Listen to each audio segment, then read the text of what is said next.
Survivors on two wheels. The Biker Brotherhood, it started like any other Ride. Five bikers from Arizona, lifelong friends and riders, set off for what was supposed to be a weekend trip across the Colorado Rockies.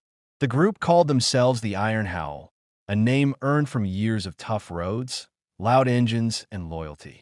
They weren't just friends, they were brothers. The crew consisted of Jack Raven Mercer, the leader, former military, calm and calculating. Tyler Blaze Monroe, the wild one, a thrill seeker with a sharp instinct. Luis Ghost Delgado, quiet, observant, the mechanic of the group. Cody Bear Thompson, the muscle, always ready to protect his crew. Eli Specs Hartman, the brains, a tech geek with a passion for maps and weather. They plan a loop from Phoenix to Denver and back, with a scenic route through the San Juan Mountains. Everything went smoothly until the third day. That morning, the forecast showed light rain. Eli checked it twice.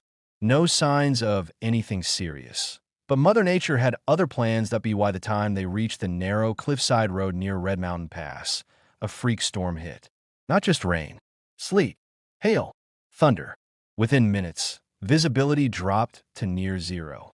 The road, barely wide enough for two cars, turned into a slippery death trap. A rockslide hit the mountain slope behind them, cutting off the path they came from.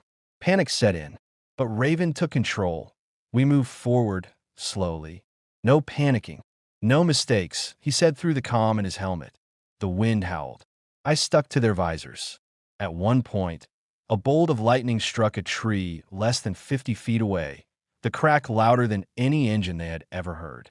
Bear's bike nearly skidded off the edge, but Blaze caught up and blocked him just in time.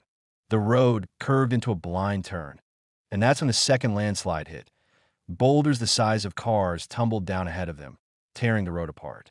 They were trapped in no signal, no backup, freezing temperatures setting in.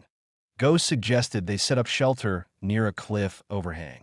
They pushed the bikes under and started a fire using fuel from an emergency can. Specs used parts from his tablet and bike battery to boost the signal.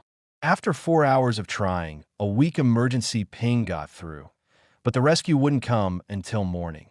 That night, the 5 men huddled under blankets made from bike tarps, taking turns keeping the fire alive.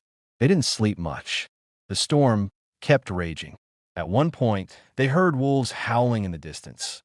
But they made a T sunrise. The storm finally cleared. A search and rescue chopper flew in, following the weak signal Specs had managed to send. The crew was airlifted out, cold but alive. They later learned the storm was classified as a once-in-a-decade event. Other motorists in the area hadn't been as lucky. The Iron Howl returned home not just as survivors, but legends. Their bond, already strong, became unbreakable. And every year since, they ride the same path in honor of that night. Not to relive the danger, but to remember the brotherhood.